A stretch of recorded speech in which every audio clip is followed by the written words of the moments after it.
Hello नमस्कार दोस्तों, आप सभी का स्वागत है आपके अपने यूट्यूब चैनल अंबेजी इंस्टीट्यूट पर। दोस्तों, आज की इस वीडियो में हम आपके लिए लेकर आए हैं सीटेट के प्रश्नों के बारे में, जो कि आपके जीन पियाजे, वाइगोत्स्की और कोहल वर्ग से संबंधित प्रश्न होंगे। ये दोस्तों पूरे 50 प्रश्न हैं, जो कि आपके सीटेट के एग्जाम में कई बार पूछे जा चुके हैं।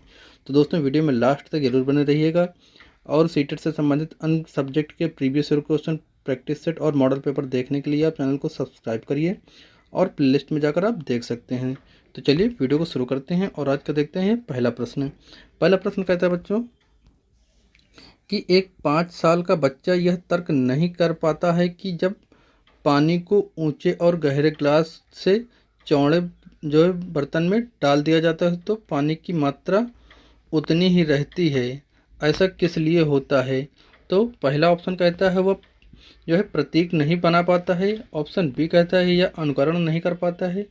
ऑप्शन सी कहता है या वैपरीय या फिर विपरीत जो है वैपरीय चिंतन नहीं कर सकता है। या फिर ऑप्शन डी कहता है उनका व्यवहार उद्देश्यमुखी नहीं होता है। तो सही जवाब क्या हो जाएगा? क्या वह प्रतीक नहीं बना पाता है? तो ऐसा बिल्कुल नहीं है, वो प्रतीक बना लेता है। क्या वह अनुकरण नहीं कर पाता है? तो बच्चा 5 साल का है, अनुकरण कर लेता है। और बात किया जाए कि उनका क्या व्यवहार उद्देश्यमुखी नहीं होता, तो बिल्कुल उनका व्यवहार उद्देश्यमुखी होता है। तो वो क्या नहीं कर पाता है या किस लिए होता है ऐसा, वो क्या होगा? वो बच्चों जो वो 5 साल का बच्चा है वह वैपरीय चिंतन नहीं कर पाता है, इसलिए वो नहीं जान पाता है कि जब पानी को ऊंचे और गहरे ग्लास से चौड़े बर्तन में डाला जाता है, जैसे मान लीजिए ये आपका ऊंचा और गहरा ग्लास है, उसके बाद जो है ये आपका चौड़ा और थोड़ा सा चौड़ा बर्तन है लेकिन ऊंचाई इसकी कम है। मान लीजिए उसमें जो है इतना पानी था और यही पानी उठा के इसमें डाल दिया गया है, तो ये नहीं जान पाता कि इतनी मात्रा कैसे है उसकी। तो वो क्या नहीं कर पा रहा है? वो वैपरीय चिंतन नहीं कर पा रहा है, इसलिए वो नहीं बता पा रहा है। अगला प्रश्न है,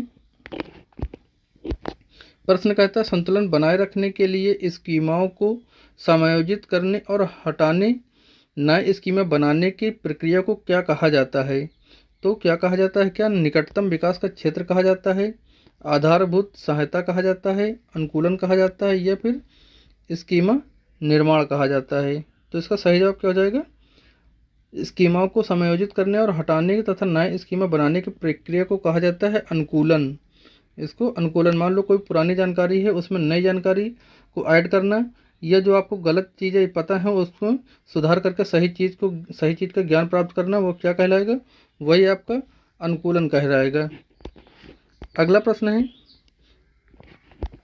निज भाषा शब्द का जो ये निजी भाषा होता है, इस शब्द का प्रयोग पहली बार किसने किया था?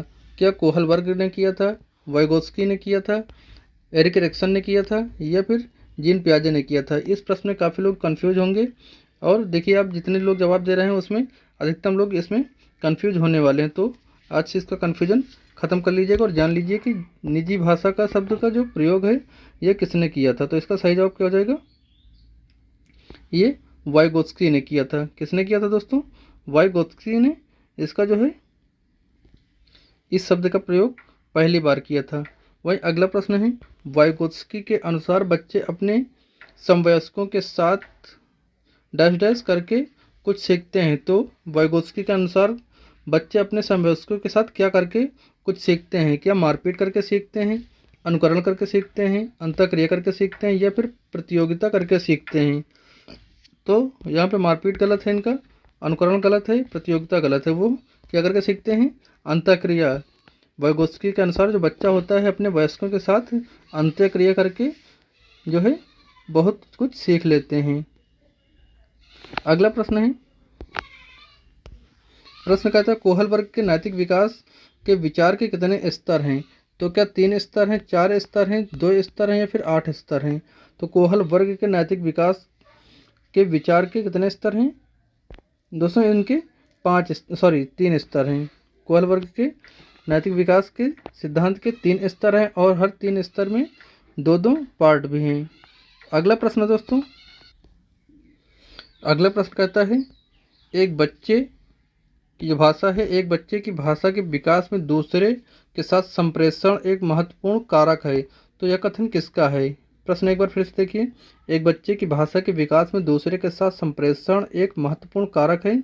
यह कथन किसका है? तो क्या जो है ये बंडूरा जी का है, वाइगोत्स्की का है, या फिर कोहल वर्ग का है, या फिर आपका फ्राइड का है, यानी सिगमंड फ्राइड का। तो ये कथन किसका है? ऑप्शन 20 का सही जवाब हो जाएगा आपका वाइगोत्स्की का। अगला प्रश्न है क्वेश्चन नंबर 7। लेवाइगोत्स्की के अनुसार संज्ञानात्मक विकास का मूल कारक क्या है? क्या मानसिक प्रारूपों यानी कि स्कीमास का समावेशन है, या फिर उद्दीपन अनुकरण ह्यूमन है, या फिर आपका संतुलन है, या फिर आपका सामाजिक अंत्योन क्रिया है? तो इसका सही जवाब क्या हो जाएगा? ऑप्शन डी सामाजिक अंत्योन क्रिया है। अगला प्रश्न है किस बच्चे प्रश्न देखिए 8 नंबर।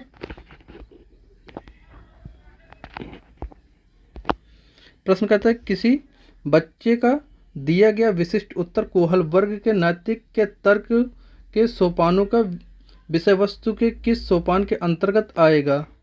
यदि आप ईमानदार हैं तो आपके माता पिता आप पर गर्व करेंगे, इसलिए आपको ईमानदार रहना चाहिए। यह कथन है। तो इसके अनुसार क्या एक अच्छा लड़का एक अच्छी लड़की का अनुकूलन है, या फिर कानून और व्यवस्था अनुकूलन है, या फिर दंड आज्ञाकारिता अनुकूलन है, या फिर ऑप्शन डी सामाजिक संकुचन अनुकूलन है? तो इसका सही जवाब क्या हो जाएगा? आठवें का आपका हो जाएगा अच्छा लड़की अच्छा लड़का अनुकूलन होगा। अगला प्रश्न है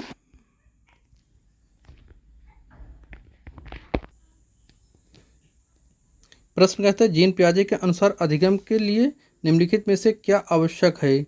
तो क्या आवश्यक है? क्या ईश्वरीय न्याय पर विश्वास आवश्यक है? ऑप्शन बी कहता है शिक्षकों और माता पिता का पुनर्वर्तन आवश्यक है, या फिर शिक्षकों के द्वारा पर्यावरण की सक्रिय खोजबीन आवश्यक है, या फिर वयस्कों के व्यवहार का अवलोकन आवश्यक है? तो जीन पियाजे के अनुसार इसमें से क्या आवश्यक है यह पूछा गया। तो सही जवाब इसका क्या हो जाएगा दोस्तों? इसका सही जवाब हो जाएगा आपका शिक्षार्थियों के द्वारा पर्यावरण की सक्रिय खोजबीन आवश्यक होगी जीन पियाजे के अनुसार। अगला प्रश्न है प्रश्न नंबर 10 है। प्रश्न नंबर 10 क्या कहता है जीन पियाजे के अनुसार प्रक्रिया यानी कि स्कीमा निर्माण वर्तमान क्रियाओं के अनुरूप बनाने हैं तो नवीन जानकारी में संशोधित और नवीन जानकारी के आधार पर आगे ये इधर लिखा हुआ है पुरानी योजनाओं में संशोधन के परिणाम के रूप में घटित होता है। इन दो क्रियाओं को जाना जाता है क्या? समीकरण और संशोधन के रूप में, समावेशन और समायोजन के रूप में, या फिर समायोजन और अनुकूलन के रूप में, या फिर ऑप्शन डी कहता है समावेशन और अनुकूलन के रूप में। तो इसका सही जवाब क्या हो जाएगा? ये क्वेश्चन नंबर 10 था, तो 10 का सही जवाब हो जाएगा आपका समावेशन और समायोजन। अगला प्रश्न है कोई 5 साल की लड़की एक टी शर्ट को तह करते हुए अपने से यानी कि खुद से बातचीत करती है। लड़की द्वारा प्रदर्शित व्यवहार के संदर्भ में निम्नलिखित में से कौन सा कथन सही है? तो ऑप्शन ए कहता है जीन पियाजे और लेवाइगोस्की इसकी व्याख्या बच्चे के विकास की अहम केंद्रिता के रूप में करते हैं, या फिर ऑप्शन बी कहता है जीन पियाजे इसे अहम केंद्रिका भाषा कहेंगे और लेवाइगोस्की इसकी व्याख्या बच्चे के द्वारा निजी भाषा से अपनी क्रियाओं को नियमित करने के प्रयासों के रूप में करेंगे, या फिर ऑप्शन सी कहता है जीन पियाजे इसकी व्याख्या सामाजिक अंत्योन क्रिया के रूप में करेगा, या फिर ऑप्शन डी कहता है ऑप्शन सी में अभी और भी कुछ है जीन पियाजे इसकी व्याख्या सामाजिक अंत्योन क्रिया के रूप में करेगा और लेवाइगोस्की इसे खोजबीन मानेंगे, या फिर आपका ऑप्शन डी कहता है जीन पियाजे और लेवाइगोस्की इसकी व्याख्या बच्चों के द्वारा अपनी माँ के अनुकरण के रूप में करेंगे। तो इसका सही जवाब क्या हो जाएगा? क्वेश्चन फिर से देख लीजिए दोस्तों। इसका सही जवाब हो जाएगा आपका जीन पियाजे और लेवाइगोस्की जो है इसकी व्याख्या व्याख्या के बारे में अपनी माँ के अनुकरण के रूप में करेंगे। ऑप्शन डी इसका सही जवाब हो जाएगा। 12 नंबर प्रश्न होगा दोस्तों।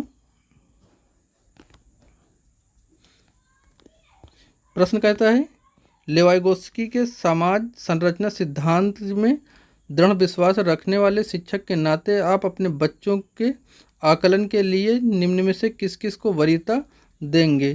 तो किस किस को आप वरीयता देंगे? तो क्या तथ्यों के आधार पर प्रत्यास्मरण के प्रश्न करेंगे, या फिर आपका जो है वस्तुपरक बहुविकल्पी प्रकार के प्रश्न, या फिर आप सहयोगी प्रोजेक्ट बनवाएंगे, या फिर मानवीकृत परीक्षण करेंगे। तो लेवाइगोत्स्की के अनुसार जो है समाज संरचना सिद्धांत में दृढ़ विश्वास रखने के नाते आप शिक्षक हैं, तो आप बच्चों से किस प्रकार का आकलन की वरीयता देंगे। तो इसका सही जवाब हो जाएगा आपका सहयोगी प्रोजेक्ट बनवाएंगे आप। अगला प्रश्न है जो है 13 नंबर का प्रश्न। प्रश्न कहता है निम्नलिखित में से कौन सा कथन पियाजे के सिद्धांत के अनुसार कहा नहीं जा सकता है। तो क्या बच्चे अपने पर्यावरण पर क्रिया करते हैं। ध्यान दीजिएगा, इसने कहा है कि जीन पियाजे के अनुसार इनमें से कौन सा कथन नहीं कहा जा सकता है। तो बच्चे अपने पर्यावरण पर क्रिया करते हैं, यह नहीं कहा जा सकता, या फिर विकास गुणात्मक चरणों में होता है, या फिर बच्चे अपनी दुनिया के बारे में ज्ञान का निर्माण और उपयोग खुद करते हैं, या फिर निरंतर अभ्यास से अधिगम होता है। तो जीन पियाजे ने पहले क्या कहा है वो देख लीजिए, क्या क्या कहा है, बाद में आप जो नहीं कहा वो छोड़ दीजिएगा। जीन पियाजे ने क्या कहा है? जीन पियाजे ने कहा है बच्चे अपने पर्यावरण पर क्रिया करते हैं, यह कथन इन्होंने कहा था। बच्चे जो विकास होता है वो गुणात्मक चरणों में होता है, ये भी सही है। और बच्चे अपनी दुनिया के बारे में जो है ज्ञान का निर्माण और उपयोग सेवन करते हैं, यह भी आपका जीन पियाजे कथन सही है। लेकिन निरंतर अभ्यास से अधिगम होता है, ये जीन पियाजे ने नहीं कहा है। और यही पूछा था कि कौन सा कथन जीन पियाजे का जो है नहीं कहे, तो ऑप्शन डी आपका सही जवाब हो जाएगा। 14 नंबर प्रश्न है निम्नलिखित में से कौन सी पूर्व संक्रियात्मक विचार की एक सीमा नहीं है। तो क्या अनुक्रमणता नहीं है, ऑप्शन बी ध्यान केंद्रित और प्रवृत्ति नहीं है, या फिर ऑप्शन सी प्रत्ययात्मक विचार का विकास नहीं है, या फिर अहम मान्यता नहीं है। तो 14 नंबर का सही जवाब क्या हो जाएगा? ऑप्शन सी प्रतीकात्मक विचार का विकास। अगला प्रश्न है 15 नंबर।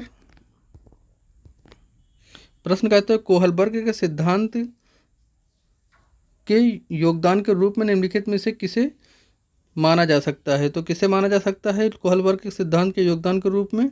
उनका विश्वास है कि बच्चे नैतिक दार्शनिक हैं, या फिर उनके सिद्धांत के संज्ञानात्मक परिपक्वता और नैतिक परिपक्वता के बीच एक सहयोग का समर्थन किया गया है, या फिर इस सिद्धांत में विस्तृत परीक्षण प्रक्रिया है, या फिर आपका ऑप्शन डी है यह नैतिक तर्क और कार्रवाई के बीच एक स्पष्ट संबंध स्थापित करता है।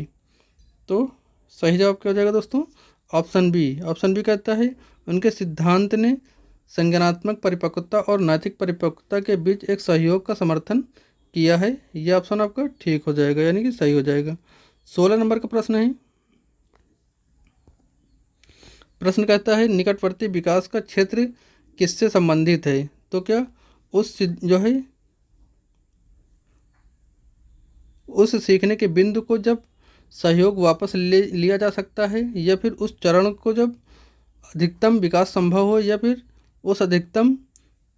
उस विकासात्मक चरण को जब बच्चा सीखने के लिए पूरी जिम्मेदारी लेता हो, या फिर एक संदर्भ को जिसमें बच्चे सहयोग के सही स्तर के साथ कोई कार्य लगभग स्वयं कर सकते हैं। तो इनका जो निकटवर्ती विकास यानी कि जेडपीडी पाड़ मचान ढांचा, या फिर जोन ऑफ प्रॉक्सिमल डेवलपमेंट जिसे जेडपीडी भी कहते हैं, तो ये कौन सा क्षेत्र होता है ये पूछा गया है। तो इसका सही जवाब क्या हो जाएगा?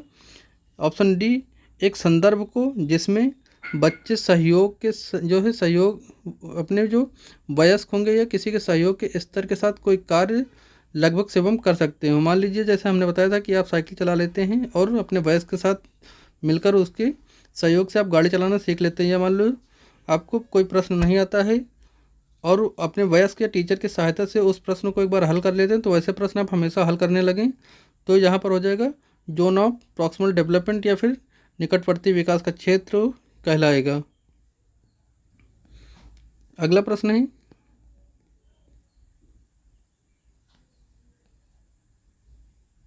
17 नंबर। जीन पियाजे के अनुसार निम्नलिखित में कौन सी अवस्था जिनमें बच्चे अमूर्त संकल्पनाओं के विकास में तार्किक चिंतन करना असंभव होता है। तो किस में जो है, किस अवस्था में बच्चे जो है तार्किक चिंतन नहीं कर पाएंगे या फिर असंभव होता है तार्किक चिंतन करना? तो ऑप्शन ए है मूर्त संक्रियात्मक अवस्था है जो कि 7 से 11 वर्ष होती है, या फिर औपचारिक संक्रियात्मक अवस्था या जो कि 11 वर्ष से ऊपर होती है, या फिर संवेदी प्रेरक अवस्था जो कि 0 से या फिर जन्म से 2 वर्ष होती है, या फिर ऑप्शन डी पूर्व संक्रियात्मक अवस्था जो कि 2 वर्ष से 7 वर्ष के बीच होती है। तो यहीं पर बताएं आपको कि जीन पियाजे ने कितनी अवस्थाएं बताई थी बच्चों की? 4 अवस्थाएं बताई थी। कौन कौन सी? पहली आपकी थी संवेदी प्रेरक अवस्था जो कि ये रही संवेदी प्रेरक अवस्था, जन्म से 2 वर्ष के बीच होती है। उसके बाद होती है आपकी पूर्व संक्रियात्मक अवस्था जो कि 2 वर्ष से 7 वर्ष की होती है, और तीसरी स्टेज होती है मूर्त संक्रियात्मक अवस्था जो कि 7 वर्ष से 11 वर्ष होती है। फिर लास्ट में इनकी आती है चौथी अवस्था अनौपचारिक संक्रियात्मक अवस्था जो कि 11 वर्ष से ऊपर के बच्चों के लिए होती है। तो यहाँ पर पूछा है अमूर्त संकल्पना के विषय में तार्किक चिंतन आरंभ करता है, मतलब किस जो है किस स्टेज में जाकर बच्चा जो है तार्किक चिंतन आरंभ करता है, ये पूछा गया है। तो किस में कर पाएगा? इसमें हो जाएगा आपका ऑप्शन बी अनौपचारिक संक्रियात्मक अवस्था जो कि 11 वर्ष से ऊपर होती है। इसमें बच्चा जो है तार्किक चिंतन करना आरंभ कर देता है। अगला प्रश्न है बच्चों में बौद्धिक विकास की 4 विशिष्ट अवस्थाओं की पहचान की गई है। तो किसके द्वारा की गई है? बच्चों में बौद्धिक विकास के 4 विशिष्ट अवस्थाओं की पहचान किसने की है? क्या कोहल वर्ग के द्वारा की गई है, एरिक्सन द्वारा की गई है, या फिर स्किनर द्वारा की गई है, या फिर जीन पियाजे के द्वारा की गई है? तो इसका सही जवाब क्या हो जाएगा? ऑप्शन डी पियाजे के द्वारा। 4 बच्चों में बौद्धिक विकास के 4 विशिष्ट अवस्थाएं पहचानी गई हैं। कौन कौन सी थी? हमने बताया था ऊपर आपको, यही 4 अवस्था थी जीन पियाजे की। और कोहल वर्ग ने कितनी अवस्थाएं पहचानी हैं? 3 अवस्थाएं बताई हैं। नेक्स्ट है अगला प्रश्न कहता है वह अवस्था जब बच्चा तार्किक के रूप में वस्तुओं व घटनाओं के विषय में चिंतन आरंभ कर देता है। तो वही जो अभी हमने आपको 17 नंबर क्वेश्चन बताया था, क्या संवेदी प्रेरक अवस्था, या फिर अनौपचारिक संक्रियात्मक अवस्था, या फिर ऑप्शन डी सी पूर्व संक्रियात्मक अवस्था, या फिर ऑप्शन डी मूर्त संक्रियात्मक अवस्था। तो तार्किक रूप में वस्तुओं व घटनाओं के विषय में चिंतन आरंभ किस स्टेज में जाकर बच्चा करने लगता है? सही जवाब हो जाएगा आपका मूर्त संक्रियात्मक अवस्था में। अगला प्रश्न है वह तरीका कौन सा वह स्थान कौन सा है जहां बच्चे के संज्ञानात्मक विकास को सबसे बेहतर तरीके से परिभाषित किया जा सकता है? तो वह कौन सा स्थान है जहां पर बच्चे के संज्ञानात्मक विकास को सबसे बेहतर तरीके से परिभाषित किया जा सकता है? ऑप्शन ए है खेल का मैदान, ऑप्शन बी कहता है विद्यालय एवं कक्षा पर्यावरण, ऑप्शन सी कहता है सभागार, या फिर ऑप्शन डी कहता है घर। तो बच्चों के संज्ञानात्मक विकास का सबसे बेहतर तरीका परिभाषित करने का कहाँ पर होगा? ये होगा दोस्तों ऑप्शन बी विद्यालय एवं कक्षा पर्यावरण। यहाँ पर जो है बच्चे का संज्ञानात्मक विकास सबसे अच्छे तरीके से परिभाषित किया जा सकता है। अगला प्रश्न है बच्चे दुनिया के बारे में अपनी समझ का सृजन करते हैं, इनका जो है इसका श्रेय किसको जाता है? किसने कहा कि बच्चे दुनिया के बारे में अपनी समझ का सृजन करते हैं? क्या पियाजे जी ने कहा था, पावलोव ने कहा था, कोहल वर्ग ने कहा था, या फिर स्किनर ने कहा था? तो सही जवाब क्या हो जाएगा इसका? किसने कहा था बच्चे दुनिया के बारे में अपनी समझ का सृजन करते हैं? ये कहा था पियाजे ने। यह है पियाजे, सही जवाब हो जाएगा इसका, इस प्रश्न का। अगला प्रश्न है वाइगोत्स्की बच्चों को सीखने में निम्नलिखित में से किस कारक की महत्वपूर्ण भूमिका पर बल देते हैं? तो वाइगोत्स्की ने किसको कहा है, मतलब किसको कहा है बच्चे की सीखने की सबसे बहुत अधिक होता है बच्चे के लिए? क्या सामाजिक होता है वाइगोत्स्की के अनुसार, या आनुवंशिक होता है, या फिर नैतिक होता है, या फिर आपका शारीरिक होता है? तो क्या सही है? इसका सही जवाब हो जाएगा आपका सामाजिक। वाइगोत्स्की के अनुसार सामाजिक होगा, कोहल वर्ग के अनुसार आपका नैतिक होगा, और जीन पियाजे के अनुसार क्या होगा आप नीचे कमेंट करें। नेक्स्ट क्वेश्चन है दोस्तों, प्रश्न कहता है कि पियाजे के संज्ञानात्मक विकास के चरणों के अनुसार इंद्रिय गामक या फिर संवेदी प्रेरक जिसको कहते हैं अवस्था किसके साथ संबंधित है? तो क्या सामाजिक मुद्दों से सरोकार होकर, या फिर अनुकरण, स्मृति और मानसिक निरूपण के द्वारा, या फिर तार्किक रूप से समस्या समाधान की योग्यता के द्वारा, या फिर ऑप्शन डी कहता है विकल्पों के निर्वाचन और विश्लेषण करने की योग्यता के द्वारा। तो इसका सही जवाब क्या हो जाएगा? इसका सही जवाब हो जाएगा आपका अनुकरण और स्मृति तथा मानसिक निरूपण के द्वारा। अगला प्रश्न है, कोहल वर्ग के अनुसार शिक्षक बच्चों में नैतिक मूल्य का विकास कर सकते हैं। कैसे कर सकते हैं? कैसे? ऑप्शन ए है कैसे व्यवहार किया जाना चाहिए, इस पर कठोर निर्देश देकर, या फिर धार्मिक शिक्षा को महत्व देकर, या फिर ऑप्शन सी व्यवहार में स्पष्ट नियम बनाकर, या फिर ऑप्शन डी बच्चे जो नैतिक मुद्दों पर आधारित चर्चाओं में उन्हें शामिल करके। तो कोहल वर्ग के अनुसार शिक्षक बच्चों के नैतिक मूल्य का विकास किसके द्वारा कर सकते हैं, यह आपको बताना है। तो आप निर्देश कठोर निर्देश दे नहीं सकते हैं, गलत हो जाएगा। धार्मिक महत्व आप दे नहीं सकते हैं, ये भी गलत हो जाएगा आपका। व्यवहार के स्पष्ट नियम आप बना नहीं सकते हैं, ये भी गलत हो जाएगा। इसलिए सही क्या होगा? नैतिक मुद्दों पर चर्चाओं में उन्हें शामिल करके। जब शामिल कर देंगे बच्चों को किसी चीज़ में तो वो अधिक सीख पाएंगे। क्वेश्चन नंबर 25 है। प्रश्न कहता है कि वाइगोत्स्की के सिद्धांत में निहितार्थ है। तो क्या निहितार्थ है? कि आप आरंभिक व्याख्या के बाद कठिन सवालों को हल करने में बच्चे की सहायता न करना, या फिर ऑप्शन बी कहता है बच्चे उन बच्चों की संगत में श्रेष्ठतम रूप से सीख सकते हैं जिनका बुद्धि लब्धांक यानी कि IQ उनके बुद्धि लब्धांक से कम होता है, या फिर ऑप्शन सी कहता है सहयोगात्मक समस्या समाधान, या फिर ऑप्शन डी कहता है प्रत्येक विद्यार्थी को व्यक्तिगत रूप से दत्तिकार देना। तो वाइगोत्स्की के सिद्धांत किसमें निहित है? ये 4 ऑप्शन आपके सामने हैं। इसका सही जवाब हो जाएगा आपका सहयोग समस्या समाधान, सहयोगात्मक समस्या समाधान, ये आपका सही हो जाएगा। अगला प्रश्न है, यहाँ पर 26 नंबर क्वेश्चन है। प्रश्न क्या कहता है? जीन पियाजे के अनुसार विकास की पहली अवस्था के दौरान बच्चा डैश डैश सबसे बेहतर सीखता है। तो यहाँ पर पहला ऑप्शन है निष्क्रिय शब्दों को समझाने के द्वारा ऑप्शन ए कहता है निष्क्रिय शब्दों को समझाने के द्वारा, ऑप्शन बी कहता है अमूर्त तरीके से चिंतन। तो एक बार क्वेश्चन देख लीजिएगा फिर से। जीन पियाजे के अनुसार विकास की पहली अवस्था के दौरान क्या होता है? और 2 ऑप्शन आपके ये दे रखे हैं, जिसमें से तीसरा ऑप्शन तो कटा हुआ है, लेकिन चौथा ऑप्शन आपका दिख रहा है इंद्रियों के द्वारा। तो 26 नंबर प्रश्न है, और ये इंद्रियों के द्वारा ही इसका सही जवाब हो जाएगा। आप क्वेश्चन देख लीजिए, ये था 26 नंबर। पियाजे के अनुसार विकास की पहली अवस्था के दौरान बच्चा डैश डैश सबसे बेहतर सीखता है। तो ये सीखता है इंद्रियों के प्रयोग के द्वारा, जीन पियाजे के अनुसार। 27 नंबर प्रश्न है, कह रहा है कि पियाजे के अधिगम के संज्ञानात्मक विकास के अनुसार वह क्रिया जिसके द्वारा संज्ञानात्मक संशोधन किया जाता है डैश डैश क्या कहलाती है? तो क्या कहलाता है? क्या प्रतिक्षण कहलाता है, या फिर समायोजन कहलाता है, या फिर समावेशन कहलाता है, या फिर आपका स्कीमा कहलाता है? तो सही जवाब क्या हो जाएगा आपका समावेशन। ये क्रिया समावेशन कहलाती है।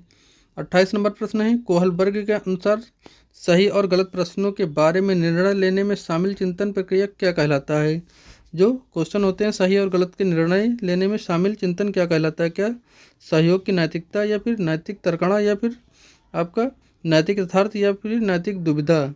तो कोहल वर्ग ने जो बताया था सही और गलत प्रश्नों के बारे में निर्णय लेना, ये निर्णय ले लेना मतलब ये क्या कहलाता है? तो इसका सही जवाब हो जाएगा आपका नैतिक तर्कणा।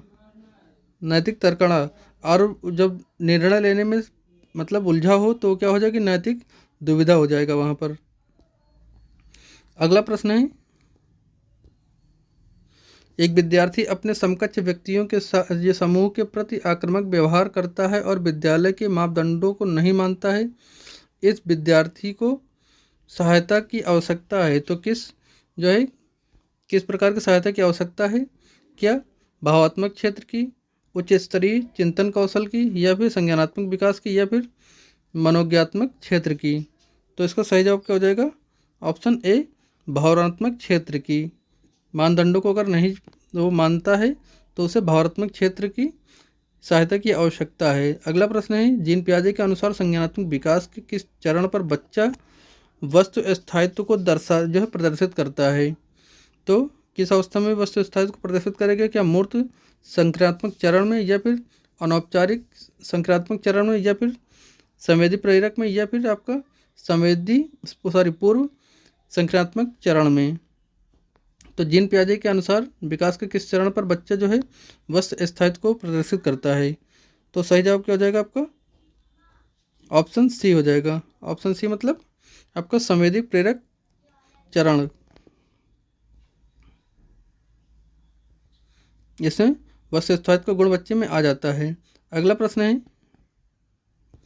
प्रश्न कहता है लॉरेंस कोहल वर्ग के अनुसार प्रस्तावित चरणों में प्राथमिक विद्यालय के किन चरणों का अनुसरण करते हैं? तो क्या आज्ञा पालन और दंड उन्मुखीकरण का, या फिर ऑप्शन बी कहता है व्यक्तिकरण और विनिमय का, या फिर ऑप्शन सी कहता है अच्छे अंतर व्यक्तित्व संबंध का, या फिर ऑप्शन डी कहता है सामाजिक अनुकरण और व्यक्तिगत अधिकार का। तो ये आपके कूट दिए गए हैं, तो इनमें से कौन कौन सा विकल्प सही होगा? ऑप्शन ए कहता है क्या पहला और दूसरा सही होगा, या फिर ऑप्शन बी कहता है दूसरा और चौथा सही होगा, या फिर ऑप्शन सी कहता है पहला और चौथा सही होगा, या फिर ऑप्शन डी कहता है पहला और तीसरा सही होगा।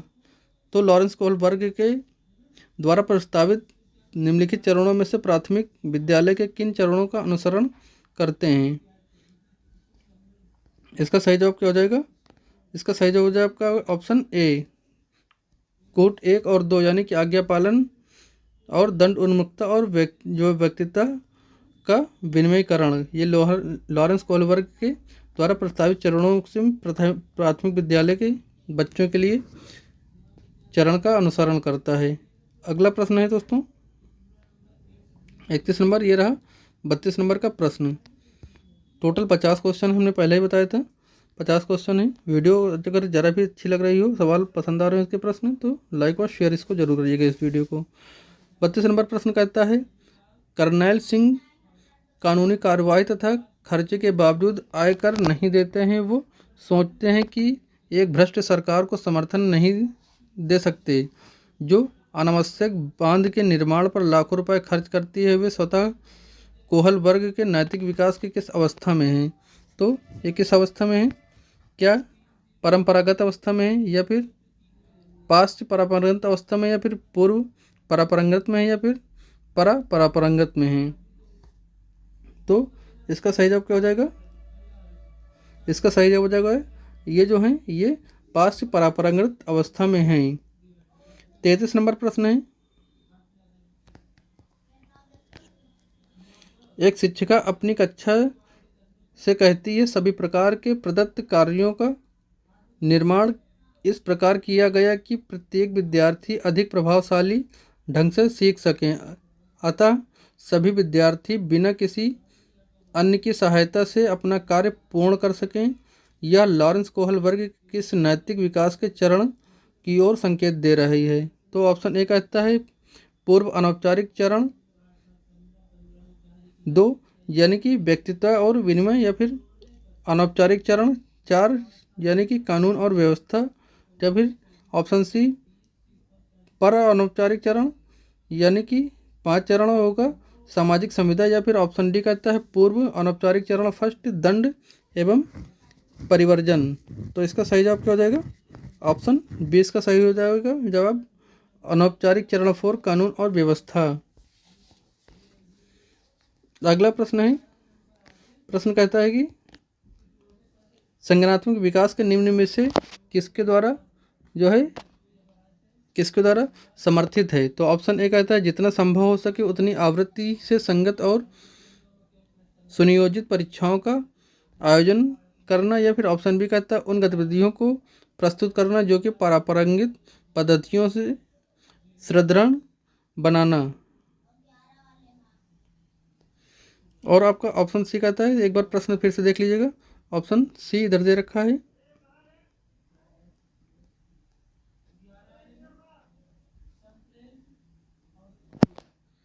ऑप्शन सी ये यहाँ से दे रखा है, एक समृद्ध और विविधतापूर्ण वातावरण उपलब्ध कराना, या फिर ऑप्शन डी कहता है सहयोगात्मक की अपेक्षा व्यक्तिगत गतिविधियों पर अधिक ध्यान देना। तो इसका जो है ऑप्शन सी सही हो जाएगा। एक समृद्ध और विविधतापूर्ण वातावरण उपलब्ध कराना।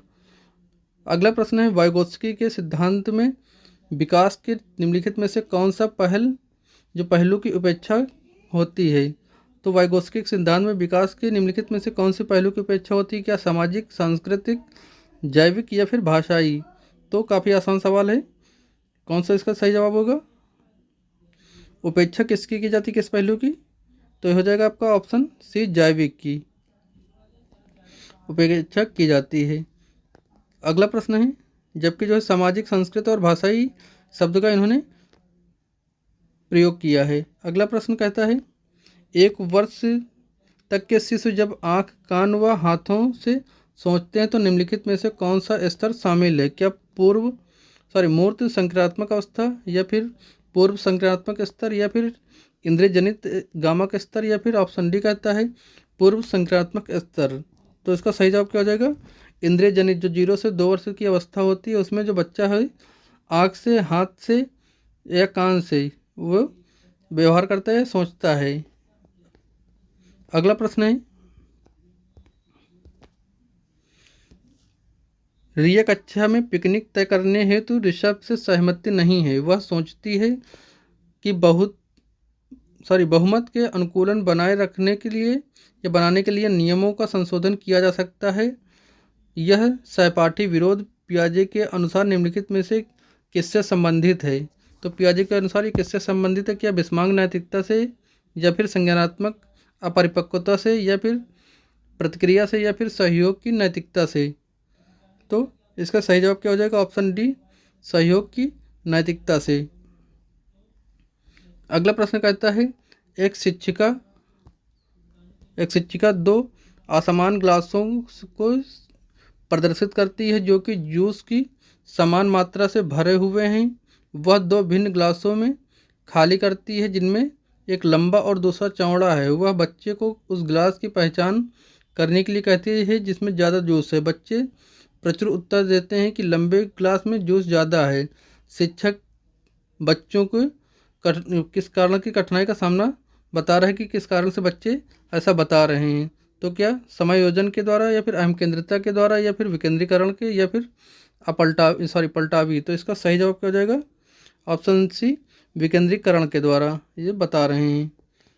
अगला प्रश्न है, अध्यापिका ने ध्यान दिया कि पुष्पा अपने आप किसी एक समस्या का समाधान नहीं कर सकती है। फिर वह एक वयस्क के साथी के मार्गदर्शन की स्थिति में ऐसा करती है। इस मार्गदर्शन को क्या कहेंगे? क्या पार्श्वकरण कहेंगे या फिर पूर्व क्रियात्मक चिंतन कहेंगे या फिर ऑप्शन सी, समीपस्थ विकास का क्षेत्र कहेंगे या फिर ऑप्शन डी, सहारा देना कहेंगे? तो उसका सही जवाब हो जाएगा आपका सहारा देना कहलाएगा। 40 नंबर प्रश्न है, पियाजे के सिद्धांत के अनुसार निम्नलिखित में से कौन से व्यक्ति के संज्ञानात्मक विकास को प्रभावित नहीं करेगा? तो क्या संज्ञानात्मक विकास किसको प्रभावित नहीं करेगा? भाषा को, सामाजिक अनुभव को, परिपक्वता को या फिर आपको क्रियाकलापों को? तो सही जवाब इसका क्या हो जाएगा?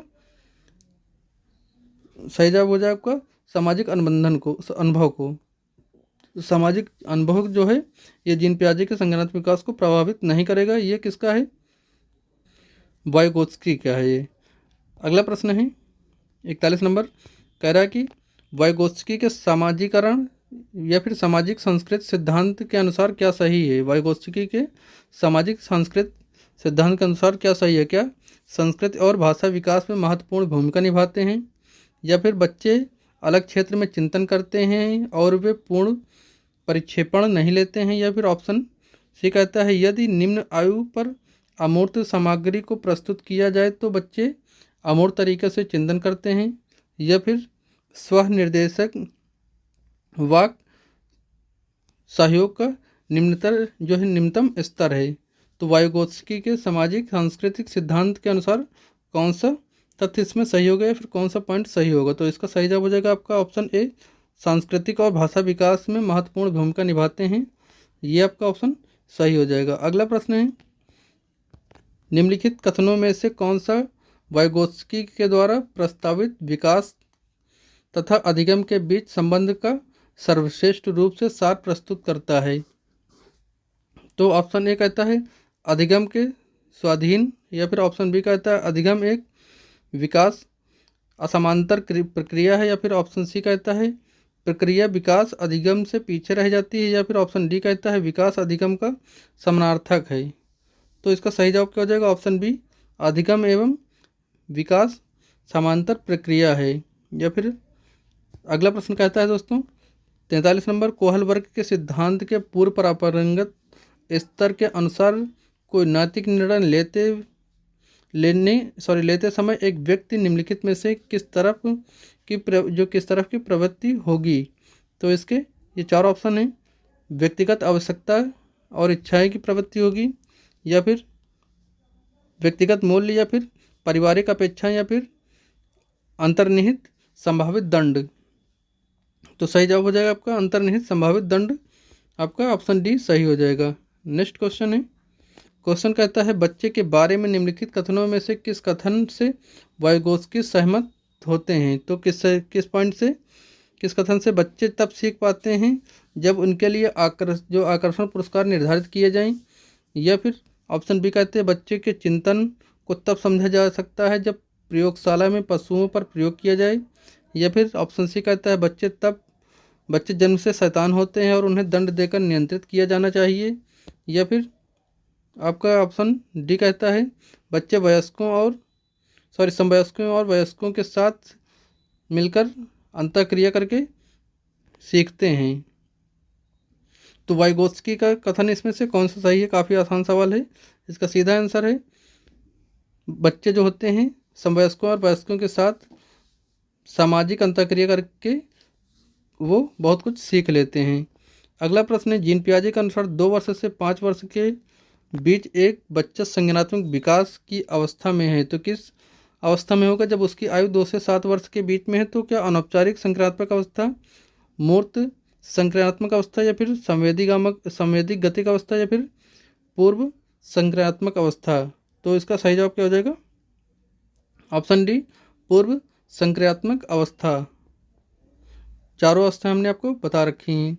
अगला प्रश्न है, प्रश्न कहता है नवीन जानकारी को शामिल करने के लिए वर्तमान स्कीमा या फिर अवधारणा में बदलाव की प्रवृत्ति कहलाती है।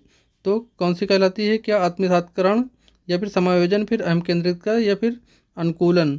तो नवीन जानकारी को शामिल करने के लिए वर्तमान स्कीमा अवधारणा में बदलाव की प्रक्रिया क्या कहलाती है, ये आपको बताना है। 4 ऑप्शन आपके सामने थे, आत्मसातकरण, समायोजन, अहम केंद्रितता और अनुकूलन। तो सही जवाब क्या हो जाएगा 46 नंबर क्वेश्चन का? आत्मसातकरण, ऑप्शन ए इसका सही हो जाएगा। 47 नंबर प्रश्न है, प्रश्न कहता है मानसिक संरचना जो चिंतन के निर्माण प्रखंड है, इसके लिए पियाजे ने किस शब्द या पद का प्रयोग किया? क्या जीन का, परिपक्वन प्रखंड का, या फिर स्कीमा अवधारणा का, या फिर विकास के क्षेत्र का? तो सही जवाब क्या हो जाएगा? ऑप्शन सी कहलाएगा आपका स्कीमा। अगला प्रश्न है वाइगोत्स्की के अनुसार बच्चे सेवन से क्यों बोलते हैं? वाइगोत्स्की के अनुसार जो बच्चे होते हैं वो सेवन से क्यों बोलते हैं, फिर अपने मन में, या फिर आप जो अपने खुद से बातचीत क्यों करते हैं? तो ऑप्शन ए, क्या बच्चे अपने प्रति वयस्कों का ध्यान आकर्षित करने के लिए बोलते हैं? क्या बच्चे स्वभाव से बहुत बतूनी होते हैं इसलिए बोलते हैं? या फिर बच्चे अहम केंद्रित होते हैं? या फिर बच्चे अपने कार्य को दिशा देने के लिए बोलते हैं?